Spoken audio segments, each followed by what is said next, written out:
झोपड़ी का भागिया जागे जाएंगे राम आएंगे। माँ से हमारी रिकॉर्डिंग स्टूडियो संत कबीर चौक 70। मेरी झोपड़ी के भागिया जागे जाएंगे राम आएंगे। हो मेरी झोपड़ी का भागिया खुली जाएंगे राम आएंगे। राम आएंगे आएंगे राम आएंगे। राम आएंगे आएंगे राम आएंगे। हो मेरी झोपड़ी का भागिया खुली जाएंगे राम आएंगे। हो मेरी झोपड़ी का भागिया जाग जाएंगे राम आएंगे। सबड़ी जो है राम बाट की सबड़ी जो है बाट। सबड़ी जो है राम बाट की सबड़ी जो है बाट।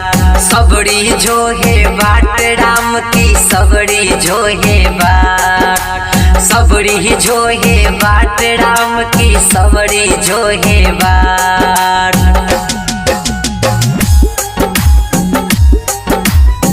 महादेव की music present. Music by Vikram Nishad.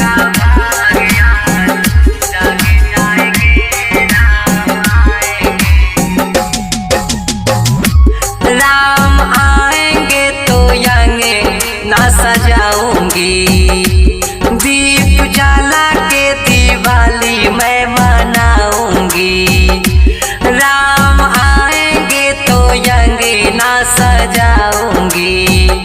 दीप जला के दिवाली मैं मनाऊंगी। हो मेरे जन्मों के पाप सारे मिट जाएंगे राम आएंगे।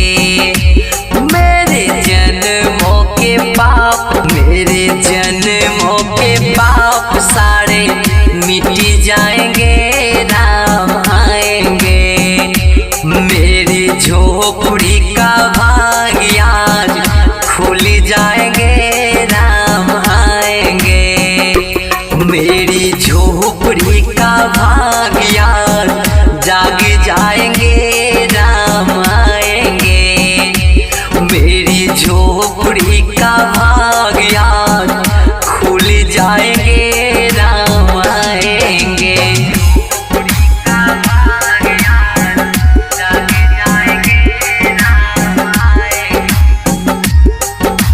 म्यूजिक बाय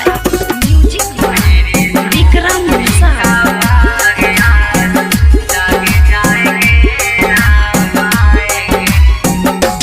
राम झूलेंगे तो बाल ना झूलाऊंगी। मीठे मीठे मैं भजन भी सुनाऊंगी। राम झूलेंगे तो बाल ना झूलाऊंगी। मीठे मीठे मैं भजन भी सुनाऊंगी। मेरे जिंदगी के सारे दुख मिट जाएंगे राम आएंगे। मेरी जिंदगी के सारे दुख मिट जाएंगे राम आएंगे। मेरी झोपड़ी का भागिया खुल जाएंगे राम आएंगे। हो मेरी झोपड़ी के भागिया मेरे जन्मों के पाप सारे मिट जाएंगे राम आएंगे। मेरी झोपड़ी का भागिया जाग जाएंगे राम आएंगे।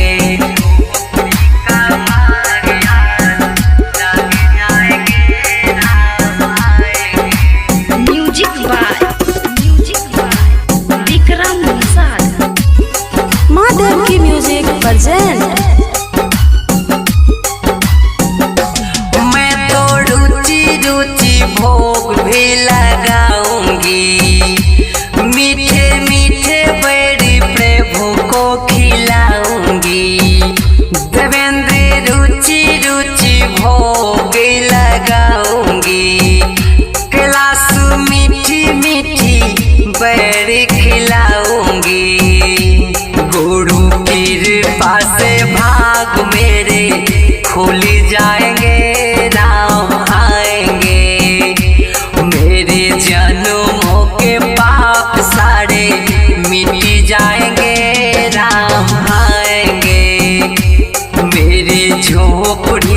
भाग याद खुल जाएंगे, राम आएंगे।